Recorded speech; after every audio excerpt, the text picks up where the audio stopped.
prometido na passagem de bloco, eu estou com o meu amigo Danilo Sato, veterinário aí, da Thiago? Fauna Rescue. Hoje nós vamos falar sobre cuidado com os bichinhos nesse calor. Esse Que eu calor não vou tá falar demais. um palavrão aqui, muito quente, pelo amor de Deus. Boa tarde, Danilo. Boa tarde, Thiago. Maravilha. Danilo, existem raças de animais mais suscetíveis aos efeitos adversos do calor? Então, alguns animaizinhos sofrem um pouco mais, né? Principalmente alguns mamíferos, que nem coelho, chinchila, porquinho da Índia. Do pelo?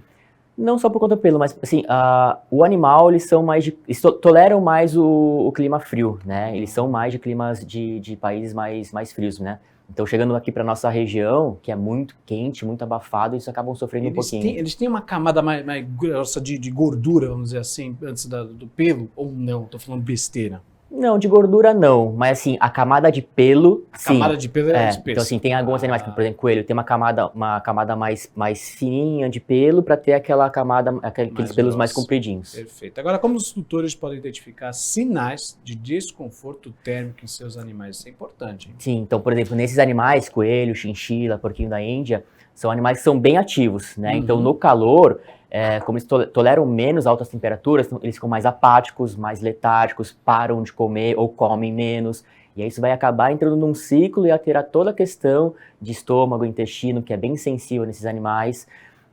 Alguns quadros mais severos, os animais entram em quadro de convulsão, começam a respirar de boca aberta, o que não é comum, não é normal para esses animais.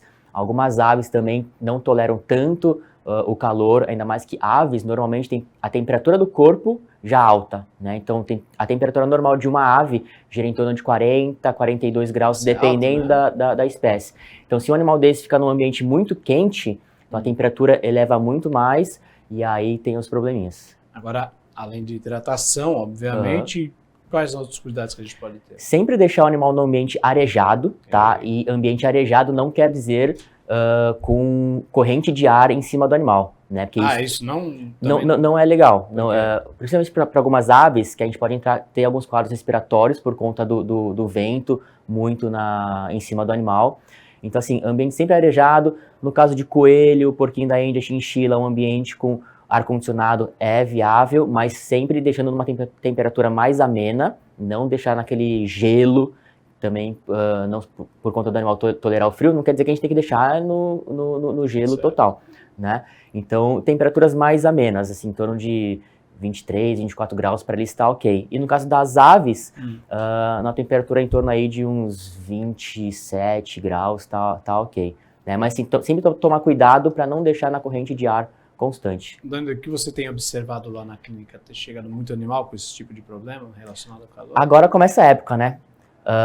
E quando chega, o animal geralmente está num quadro muito emergencial, então assim, respirando de boca aberta, com um quadro respiratório muito importante, às vezes tendo um edema pulmonar por conta do esforço respiratório, animais que chegam a convulsionar em casa e chegam na clínica convulsionando, assim, são quadros bem emergenciais e que que a gente acaba orientando de deixar o animal em observação e até em internação por tempo que for necessário.